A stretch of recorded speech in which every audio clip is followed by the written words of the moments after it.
वाचा कल्पतर्पस्य कृपा सिंधुभ्यो वच पतितानां पावनेभ्यो वैष्णवेभ्यो नमो नमः। हे कृष्णा करुणा सिंधो दीनबंधो जगत्पते कोपेश कोपिकान्त राधाकान्त नमोस्तुते। दब्धकाञ्चन गभरांगी राधे वृंदावनेश्वरी वृषभानुसुते देवी प्रणमामि हरिप्रिये। जय श्री कृष्ण चैतन्य प्रभु नित्यानंद श्री अद्वैत गदाधर शिवाचार्य गौर भक्त वृंदा। हरे कृष्णा कृष्ण कृष्ण हरे हरे, हरे राम राम राम हरे हरे। இன்னைக்கு உலகம் முழுவதும் எல்லா இடங்கள்லையும் ஹரே கிருஷ்ணா இயக்கங்கள், கௌடிய மடம், international society for Krishna consciousness, எல்லா இடங்கள்லையும் பக்தி சித்தாந்த சரஸ்வதி தாகூர் அவர்கள் பிரபுபாவுடைய பிறந்தநாளை 150வது பிறந்தநாளை ஒரு வருஷமா கொண்டாடிக்கிட்டு இருக்கிறோம். இன்னைக்கு அதனுடைய முக்கியமான சிறப்பான நாள். இன்னைக்கு உலகம் முழுவதும் எல்லா இடங்கள்லையும் கொண்டாடிக்கிட்டு இருக்கிறாங்க.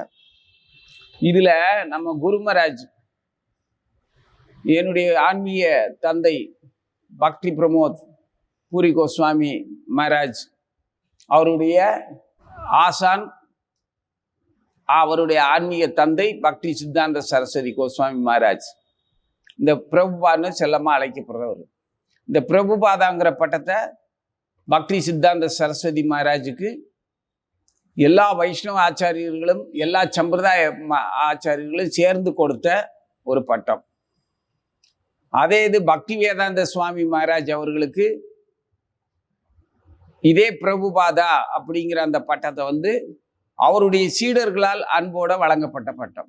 பக்தி சித்தாந்த சரஸ்வதி பிரபுபாக்கு அவருடைய ஆச்சாரியர்கள், எல்லா வகையான எல்லா சம்பிரதாய ஆச்சாரியர்களும் சேர்ந்து வழங்கின பட்டம். இவருகிட்டையும் அதே பட்டத்தை இவருக்கும் கொடுத்துருக்குறாங்கன்னா, இவரு கிட்ட கேட்டாங்க, நாங்க உங்களை எப்படி அழைக்கிறது அப்படின்னு பக்தி வேதாந்த சுவாமியினுடைய மாணவர்கள் கேட்டார்கள். அப்ப உங்க விருப்பம் அது அப்படின்னு இவர் சொன்னாரு.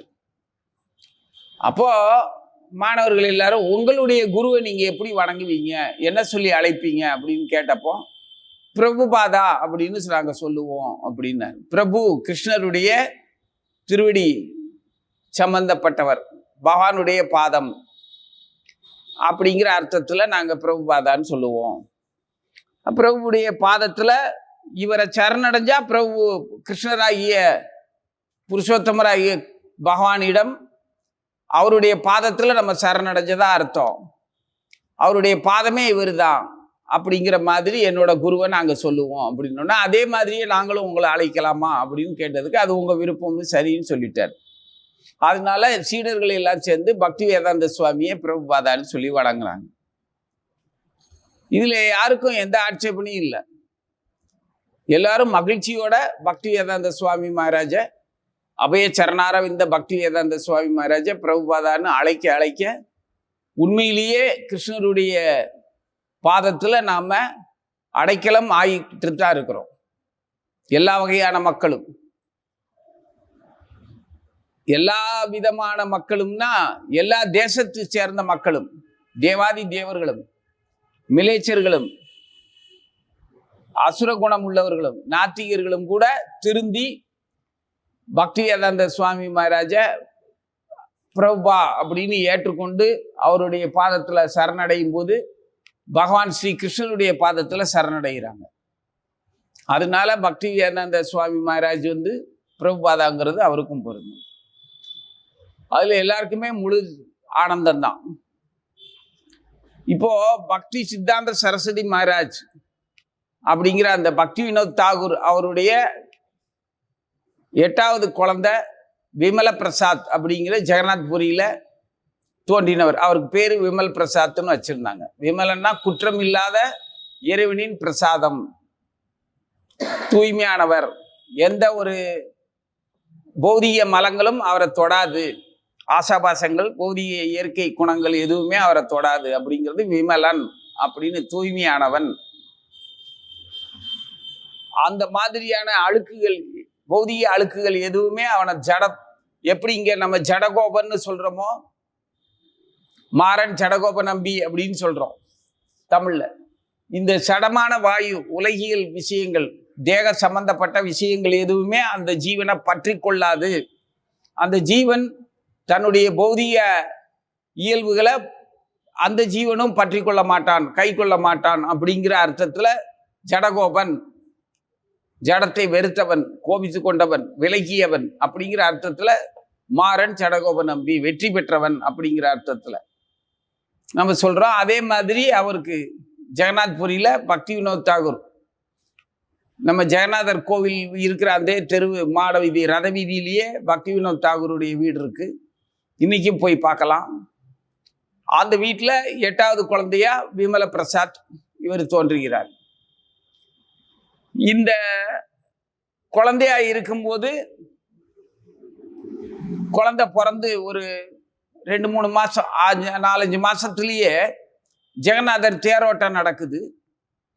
தேரோட்டம் இவர் வீட்டு வாசல்ல நின்றுச்சு. தேர் வந்து ஜெகநாதர் தேர் 2 நாளா தேரை நகட்ட முயற்சி பண்றாங்க, நகற்ற முடியல. 3வது நாள் தற்செயலா வீட்டுக்குள்ள இருந்து குழந்தைய தூக்கிட்டு அம்மா தற்செயலா வாசலுக்கு வர்றாங்க. குழந்தைய பார்த்த உடனே குழந்தைய எடுத்துக்கிட்டு தேர் பக்கத்துல வந்த உடனே ஜெகநாதரை இந்த குழந்தை பார்க்குறான் விமல் பிரசாத். ஜெகநாதர் இந்த குழந்தைய பார்க்குறாரு. அவர் கழுத்துல இருக்கிற மாலை தானா கலண்டு விழுகுது. பூசாரி நல்ல சகுனமா எடுத்து சந்தோஷமா இந்த குழந்தைக்கு கழுத்துல அணிவிக்கிறான். தானா தேர் நகர ஆரம்பிச்சிடும். யாருமே இழுக்கல. இந்த அதிசயத்தை பார்த்த உடனே எல்லாருக்கும் ரொம்ப ஆச்சரியம், குடும்பத்தில் உள்ள எல்லாருக்குமே. இது தற்செயலான நிகழ்வா இல்ல இறைவனுடைய அருளாங்கிறத பற்றி நம்ம யோசிக்க வேண்டியதில்லை. குழந்தை அதற்கு பின் வளரும்போது நடந்த சம்பவங்கள்லாம் பார்க்கும்போது குழந்தை ஜெகநாதரால் 3வது மாதத்திலேயே பிறந்த 100வது நாளுக்குள்ளேயே ஆசீர்வதிக்கப்பட்டிருக்கின்றான் அப்படிங்கிறது உறுதியாகும். இன்னைக்கு நம்ம கௌடிய மடங்கள்லையோ எல்லா ஆச்சாரியர்களுமே ஆளுக்கு ஒரு மடம் வச்சிருக்கிறோம். குரு மகாராஜ், நம்ம பக்தி பிரமோத் பூரி கோஸ்வாமி மகாராஜ், அவரும் கிருஷ்ணருடைய சேவையில தன்னை ஈடுபடுத்திக்கிட்டப்போ சைதன்ய மகாபிரபுடைய சேவையில தன்னை ஈடுபடுத்திக்கிட்டு ஸ்ரீ கோபிநாத், ராதா கோபிநாத் அப்படிங்கிற விக்கிரகங்களை குரு மகாராஜ் கிட்ட வாங்கி கோபிநாத் கௌடிய மடம் அப்படின்னு வச்சிருக்கிறாங்க. இதே மாதிரி ஒவ்வொருத்தரும் அவங்கவுங்களுக்கு சரஸ்வதி மகாராஜால கிடைச்ச அந்த தீட்சையில அவங்க குருவோட அருள்னால அவங்கவுங்க ஒவ்வொரு மடமும் வச்சிருக்கிறாங்க. எத்தனையோ கௌடிய மடங்கள் இருக்கு. ஆனா நம்ம சிம்ம குருவான சரஸ்வதி மகாராஜ் தாகூர் அவங்க பிரபா வந்து உலகம் முழுவதும் அப்பவே 64 கௌடிய மடங்களை நிறுவிட்டாரு. 64 மடங்களை நிறுவியிருந்தார், மிலேச்ச நாடுகள்லேயும் சேர்த்து. ஏன்னா அவருடைய விருப்பப்படி பாரதத்தில் இருக்கிற மக்களை, பாரதத்தின் பண்பை மதிக்க வைக்கணும்னா பாரதத்தின் பண்பையும் நாகரிகத்தையும் சாதாரணமா நினைக்கிற அந்த மிலேச்ச நாடுகள்ல இருக்கிறவனை திருத்தணும். அவனை திருத்தினா, ஏன்னா அவனை பார்த்துதான் நம்ம பாரத மக்கள்லாம் மோகத்துல மயக்கத்துல தன்னை இழக்கிறாங்க. அவனை திருத்தினா நம்ம பிள்ளைகளும் திருந்துவாங்க அப்படிங்கிற அர்த்தத்துல அந்த ஒரு யோசனையில பக்தி சரஸ்வதி மகாராஜ் பிரபா அந்த மிலேச்ச நாடுகளில் இருக்கிறவனை திருத்துறதுக்கு முயற்சி பண்ணினார். அதனால இங்கிலாந்து மற்ற பல தேசங்கள்ல எல்லாத்துலேயுமே கௌடிய மடங்களை நிறுவி பக்தர்களை உண்டு பண்ணார். பக்தர்களுக்கு உதவியாக அந்த இங்கே இருக்கிற பக்தர்களுக்கு உதவியாக அந்த மேலை நாட்டு மனிதர்களை பக்தர்களாக்கினார். பக்தியை பற்றியும் பகவானை பற்றியும் எடுத்து சொல்லி கொடுத்த உடனே அவங்க இதயத்தில் இருக்கக்கூடிய பரமாத்மா, எல்லா எல்லா ஜீவர்களுக்குள்ளேயும் இருக்கக்கூடிய பரமாத்மா அந்தந்த ஜீவனை மன்னிச்சு அவனுடைய கர்ம வினையை கடந்து அவனை பகவான் தனது சேவகனை ஆக்கிக்கிறதுக்கு பகவானே விரும்புகிற மாதிரி அனுமதிச்சு ஆணையிட்டது பக்தி சித்தாந்த சரஸ்வதி தாகூர்னா. அவருடைய வேண்டுதலுக்காக ஒவ்வொரு ஜீவனுக்குள்ளேயும் இருக்கக்கூடிய பகவான் கிருஷ்ணர் அந்த ஜீவனை தன்னுடைய சேவகனா ஏத்துக்கிட்டார். அந்த மாதிரி வலிமையுள்ள மகா குரு, சிம்ம குரு, ஜெகத்குரு சத்தியமான குரு நம்ம சரஸ்வதி மகாராஜ் பிரபுபாதா அப்படின்னு. அவருடைய மாணவர்களாக இருந்தவர்கள், அதாவது என்னுடைய ஆச்சாரியர்கள் அந்த ஸ்தானத்துல. இப்ப நாம இருக்கிறோம்னா என்னுடைய தகப்பனார், தந்தை, ஆன்மீக தந்தை. அப்படி பார்த்தா பிரபுபா தந்தையின் தந்தை, ஆன்மீக தந்தை அப்படின்னா தாத்தான்னு வச்சுக்கோங்க. உங்களுக்கு அப்படி சொன்னாதான் புரியும். அந்த பெரிய குருவோட மாணவர்கள் எல்லாருமே ஆச்சாரியர்களா, குருமார்களா ஆயிட்டாங்க. அவர்களுடைய குருவை அவங்க நல்லாத்தே வணங்குறாங்க. இன்னைக்கும் மரியாதையோட 150வது வருஷத்தை உலகம் முழுவதும் ஹரே கிருஷ்ணா மகாமந்திரத்தை ஒலிக்க செய்த சாதாரண மிலேச்சர்கள்ல இருந்து சாதாரண பாமரர்கள் வரைக்கும், பாரதத்தில் இருக்கக்கூடிய பாமரர்கள் வரைக்கும் பகவானுடைய நாமத்தை சொல்ல வச்ச அந்த மகத்தான குருவுக்கு எனது குருமார்கள் அவர்களுடைய குருவான அந்த சரஸ்வதி மகாராஜுக்கு வணக்கத்தை தெரிவிக்கிறாங்க. எனது குருமார்கள்ல அந்த வரிசையில அது எத்தனையோ குருமார்கள் இருக்காங்க. அதாவது சிம்ம குருவான பிரபுபாவுடைய மாணவர்கள் நிறைய பேர், எல்லாருமே மகாபிரபுடைய அன்புக்கு பாத்திரமானவர்கள் தான். அத்தனை பேருமே என்னை மாதிரி இப்போ நாம சொல்லிட்டு இருக்கிற எத்தனையோ சாதாரண ஒரு தகுதியும் இல்லாதவர்களுக்கெல்லாம் மகாமந்திரத்தை கொடுத்து தன்னிலை உணர வச்சு மகாமந்திரத்தை மற்றவர்களுக்கு கொடுக்கிற அளவுக்கு தைரியத்தையும் கொடுத்து வச்சிருக்கிறாங்க. இதுல விமர்சனம் பண்றதுக்கு ஒண்ணும் இல்லை, அபிப்பிராயம் சொல்றதுக்கும் ஒண்ணும் இல்லை.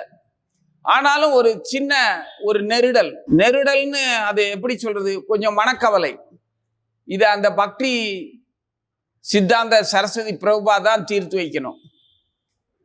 ஏன்னா இந்த ஆச்சாரியர்கள் எல்லாருமே வெவ்வேறு சம்பிரதாயங்கள்ல இருக்கிற மற்ற வைஷ்ணவர்களை பொருட்படுத்துறது இல்லை.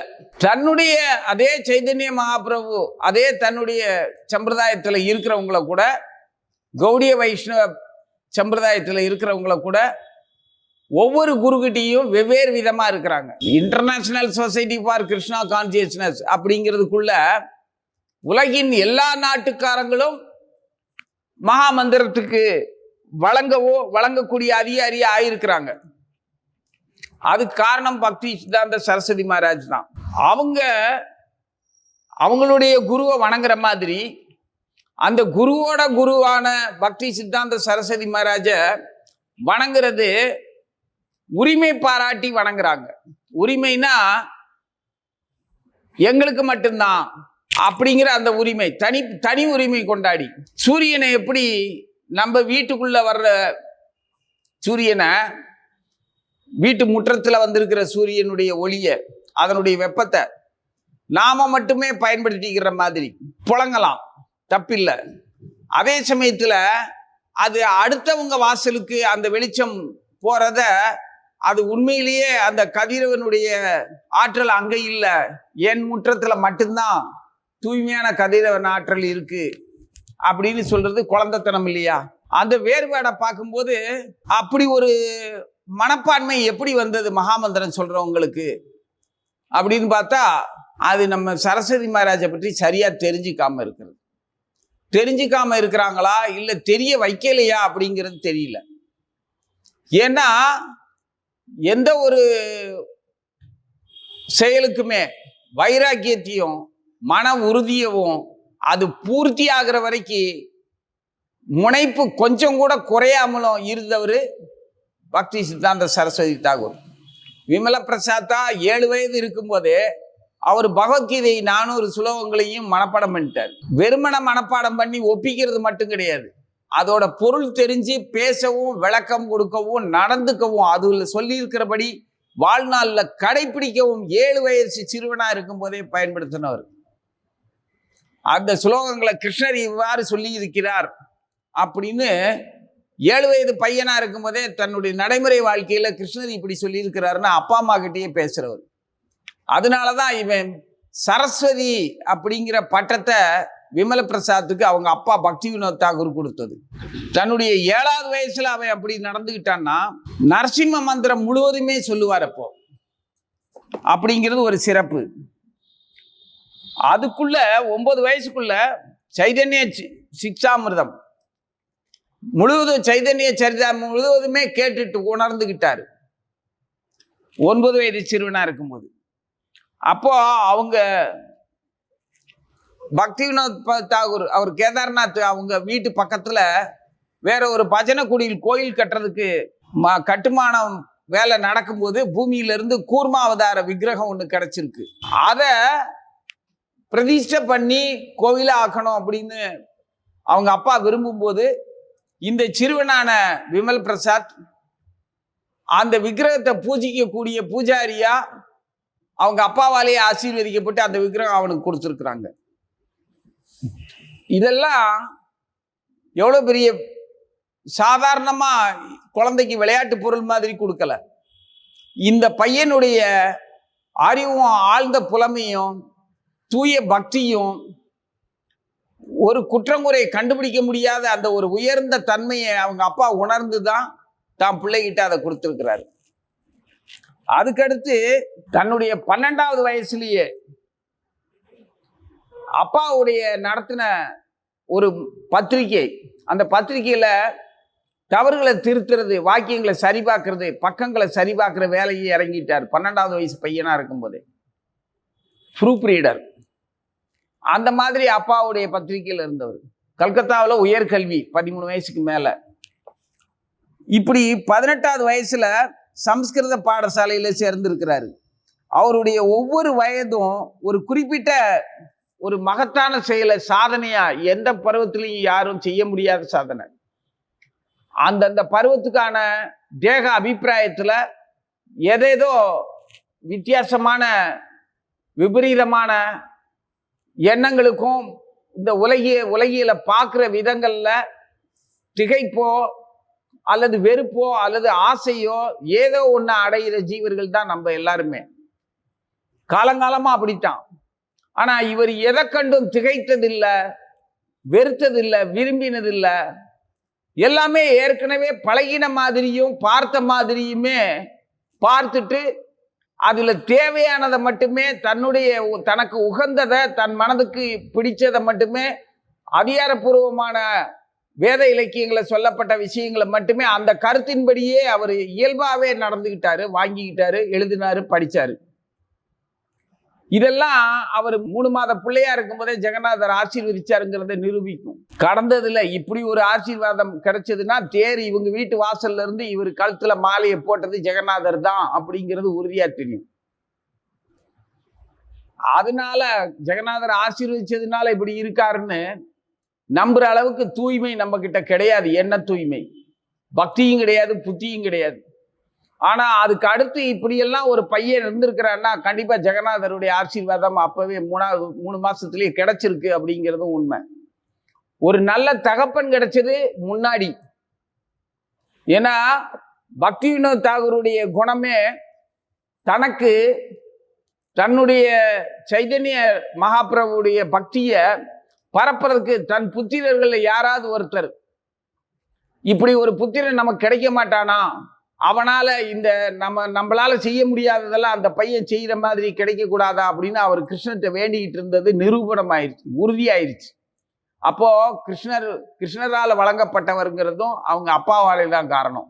இதெல்லாம் அவருடைய சாதனை. அதே மாதிரி எல்லாம் நம்ம எல்லாருமே பண்ணணும் அப்படிங்கிறதுக்காக அவரை நகல் எடுத்துக்கிறதுக்கோ நடிக்கிறதுக்கோ நான் இதை சொல்லலை.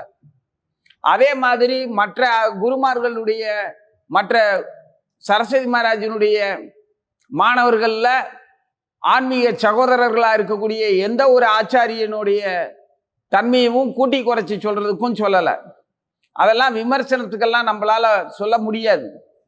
ஆனா அதை பற்றியெல்லாம் நம்ம பேசுறோம்னா சந்திர சூரியர்களை பற்றியும் கிரகங்களை பற்றியும் கிருஷ்ணருடைய கதைகளை பற்றியும் நாமெல்லாம் பேசவும் நினைக்கவும் சொல்லிக்கவும் ஒருத்தருக்கு ஒருத்தர் உபதேசிச்சுக்கவும் தானே அனுமதிக்கப்பட்டிருக்கோம் நம்ம.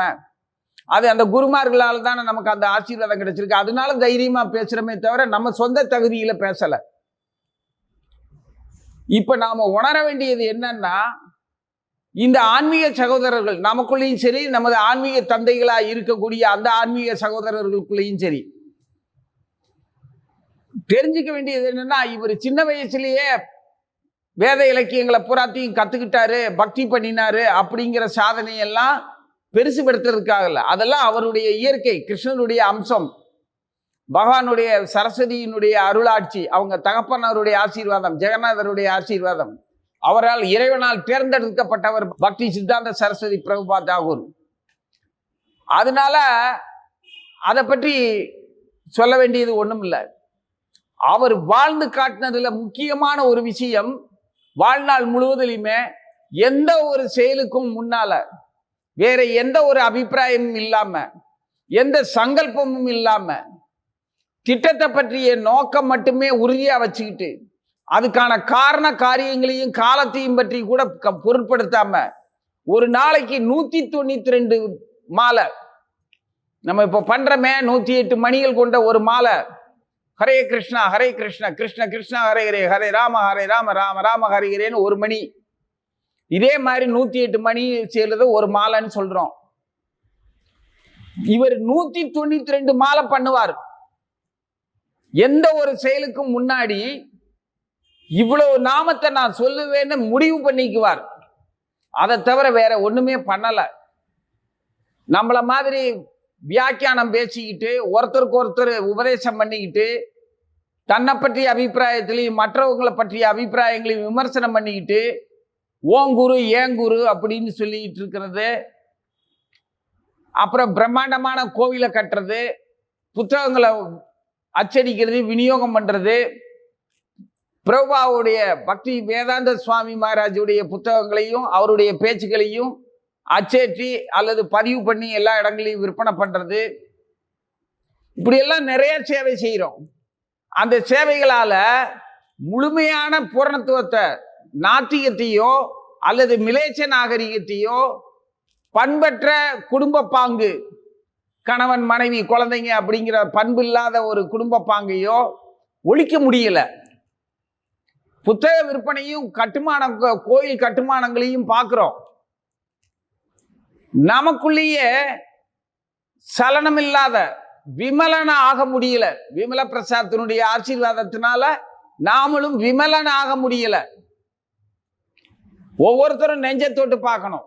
பக்தி சித்தாந்த சரஸ்வதி தாகூர் பிரபுபாவுடைய வாழ்க்கையில அவர் என்ன பண்ணினார் அப்படின்னா, வாழ்நாள் முழுவதும் அவர் அதை படிச்சாரு இதை படிச்சாருன்னா படிக்க முடியல. நீ 30 வயசுல இஸ்கானுக்குள்ள ஹரே கிருஷ்ணாக்குள்ள வந்திருப்ப, கௌடி மடத்துக்குள்ள 25 வயசுல வந்திருப்பா, 30 வயசுல வந்திருப்பா, 50 வயசுல வந்திருப்பா. காலம் போன கடைசியில ஏன்னு கேட்க நாதி இல்லாத நாயா 70 வயசுல கூட வந்து குடுமி வச்சுட்டு சிங்கி அடிச்சுக்கிட்டு பாட்டு பாடிக்கிட்டு, ஒருவேளை பிரசாதம் பாட்டுக்கிட்டு, மாடுகள்னா பார்த்துக்கிட்டு, சேவை செஞ்சுக்கிட்டு, துளசிக்கு தண்ணி ஊற்றிக்கிட்டு, ஏதோ ஒரு சேவையை செஞ்சுக்கிட்டு அங்க சொன்னோடி கேட்டுக்கிட்டு வாட்ச்மேனா கூட கிடப்போம். அப்படியெல்லாம் அடைக்கலம் தர்றதுக்கு, உலகமே வாழ்றதுக்கு, எல்லா மனித ஜீவர்களும் வாழ்றதுக்கு வீட்டை கட்டி கொடுத்துட்டாரு பக்தி வேதாந்த சுவாமி மகாராஜ். அவருடைய குருவினுடைய வாக்கிற்கு இணங்க அவர் அப்படி ஒரு சாதனையை செஞ்சிட்டாரு. அதே மாதிரி அவருடைய ஆன்மீக சகோதரர்கள் அத்தனை பேருமே அவங்கவுங்க வழியில அவங்கவுங்க எல்லாருக்கும் சேவை செஞ்சுக்கிட்டு தான் இருக்காங்க.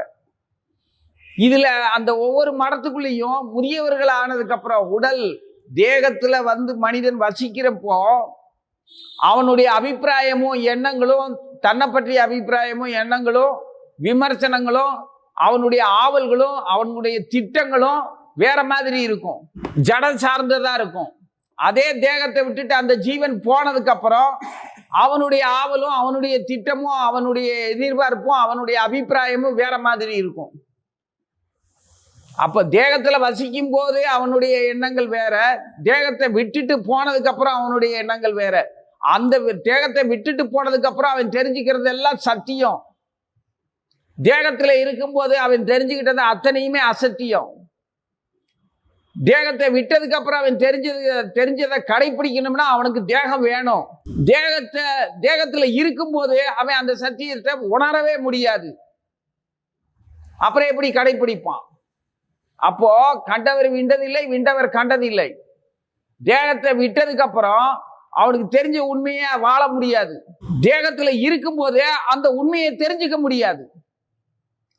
இப்படிப்பட்ட நிலையில அந்த ஜீவன் தன்னை தூய்மைப்படுத்திக்கிறது என்ன அப்படின்னா, தன்னுடைய ஆச்சாரியன், தன்னுடைய குருமார்கள், தன்னுடைய குருவுடைய குரு, அவர் நம்ம குருவுக்கு என்ன சொன்னார், நம்ம குரு அவருடைய ஆன்மீக சகோதரர்கள்ட்ட அவர் எப்படி நடந்துகிட்டார் அப்படிங்கிறத இந்த அடுத்த 3வது தலைமுறை உணர்ந்தால்தான் விமல பிரசாத்ங்கிற பக்தி சித்தாந்த சரஸ்வதி தாகூருடைய அன்புக்கு பாத்திரமாக முடியும். அவருடைய அன்புக்கு பாத்திரமாகலைன்னா நமக்கு வழிகாட்டிய நமது குருவுக்கும் நாம துரோகிதான். அவங்க குருவுக்கு நாம எப்படி பணிகிறோமோ அப்பதான் நமது குருவும் நம்ம ஆசீர்வதிப்பார். அப்போ ஒவ்வொரு செயலுக்கும் பக்தி சித்தாந்த சரஸ்வதி மகாராஜ் கோடிக்கணக்கான நாம ஜபத்தை மட்டுமே பண்ணி அத்தனை வெற்றிகளையும் நமக்கெல்லாம் இன்னைக்கும் மகாமந்திரம், நாம சொல்ற மகாமந்திரத்துக்கு வெற்றி இருக்குது. பரம் விஜயதே ஸ்ரீகிருஷ்ண சங்கீர்த்தனம் அப்படின்னு சொல்றோம். அதுக்கு வெற்றிக்கு காரணம் நமது மகாமந்திரம் சொல்ற உச்சாரணமோ கிடையவே கிடையாது. அது சரஸ்வதி மகாராஜ் பண்ணிட்டாரு. கோடிக்கணக்கான பில்லியன் கணக்கான மகாமந்திரங்களை அவர் வழங்கின ஆட்சியினாலதான் நமக்கு இப்போ நாம சொல்ற மகாமந்திரத்துக்கு மகிமை இருக்கு. அவர் சொன்ன மாதிரியே நம்ம குற்றம் இல்லாமல் சொன்னோம்னா, குற்றம்ங்கிறது என்ன, 10 குற்றம் தான் நம்ம சொல்லி கற்பிக்கப்பட்டிருக்கோம்.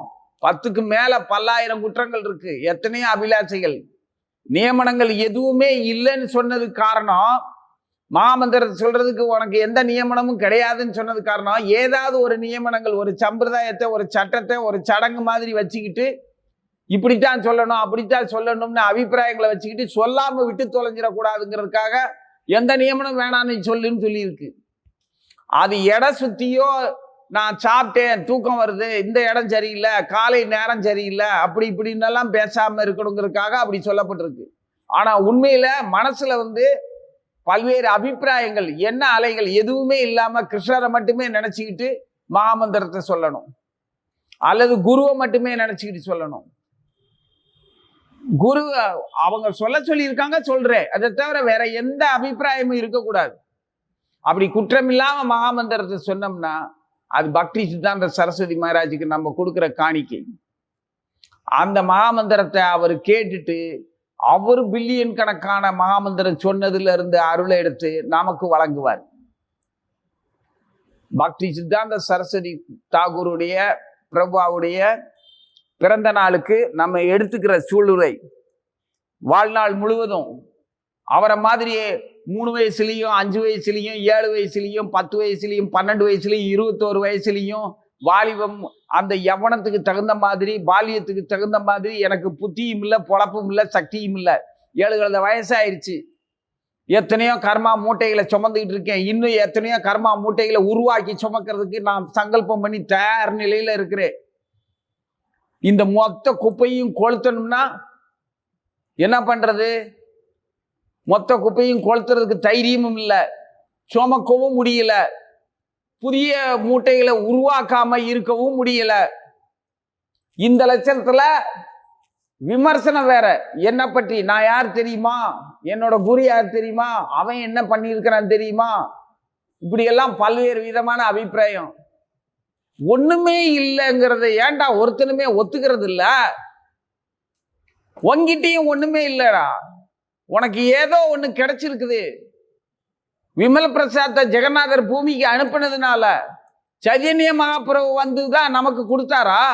நமக்கு கொடுத்தது விமல பிரசாத், பக்தி வினோத் தாகூருடைய புள்ள. அவன் உலகம் முழுவதும் மகாமந்திரத்தை கொடுத்துட்டு போயிருக்கிறான். சைதன்ய மகாபிரபுலாம் யாரு கண்டா? 3 தலைமுறைக்கு முன்னால அவங்க அப்பனுக்கும் அப்பனுடைய அப்பனுக்கும் தெரிஞ்ச ஒருத்தன். நம்ம கலிகாலத்துல, நம்ம யுகத்துல கண்ணு முன்னால வாழ்ந்தவன், நடந்து காட்டினவன், எழுதினவன், படிச்சவன். அந்த விமல பிரசாத் தான் இன்னைக்கு இந்த நிலைமைக்கு நம்மளை ஆளாக்கி இருக்கிறான். அந்த குழந்தையா கிருஷ்ணர் அவருடைய பூரண அருளாசிய ஒரு பிள்ளையாக்கி பக்திவினோத் தாகூர்ல கையில கொடுத்து ஜெகநாதர் பார்வைக்கு முன்பாகவே கொடுத்திருக்கிறார். சேத்தோ தர்ப்பணமார்ஜனம் பவ மகாதாவாக்னி நிர்வாபனம் ஸ்ரேய கைரவ சந்திரிய விதரணம் வித்யாவது ஜீவனம் ஆனந்தாம்புதி வர்தனம் பிரதிபதம் பூர்ணாமிருத சுவாதனம் சர்வாத்ம ஸ்னபனம் பரம் விஜேதே ஸ்ரீகிருஷ்ண சங்கீர்த்தனம். இந்த ஒரு பாட்டு அவருடைய 7 வயசுக்குள்ள முடிஞ்சு போச்சு. மொத்தத்தையும் வாழ்ந்துட்டாரு. 8 சிக்ஷாஸ்தகத்துல இருக்கக்கூடிய அந்த 8 செய்யுளுக்கும் முழுமையான வாழ்க்கையை வாழ்ந்து காட்டினவர் பக்தி சித்தாந்த சரஸ்வதி பிரபுபாத் தாகூர் மட்டும்தான். அவருடைய அருளும் அன்பும் வேணும்னா மனித வாழ்க்கை பூரணத்துவம் அடையும். இதுல நமது ஆன்மீக தந்தையிலும் அந்த ஆன்மீக தந்தையினுடைய ஆன்மீக சகோதரர்களா இருக்கக்கூடிய மற்ற எல்லாருடைய அன்புக்கும் பாத்திரமாகணும்னா பக்தி சித்தாந்த சரஸ்வதி தாகூர் நம்ம ஸ்ரீல பிரபுபாவுக்கு நம்ம அன்புக்குரியவன் ஆகணும்னா அவரை மாதிரியே வைராக்கியத்தோட ஒவ்வொரு செயல் தொடங்கும் போதும் வேற எந்த காரியங்களையும் துணைக்கு ஏற்படுத்தி கொள்ள தேவையே இல்லாம மகாமந்திரத்தை தொடர்ந்து சொல்லணும். நீ நினைச்சதெல்லாம் சாதிக்கலாம். ஹரே கிருஷ்ணா கிருஷ்ண கிருஷ்ண ஹரே ஹரே, ஹரே ராம ராம ராம ஹரே ஹரே. ஜெய் குருதேவ்.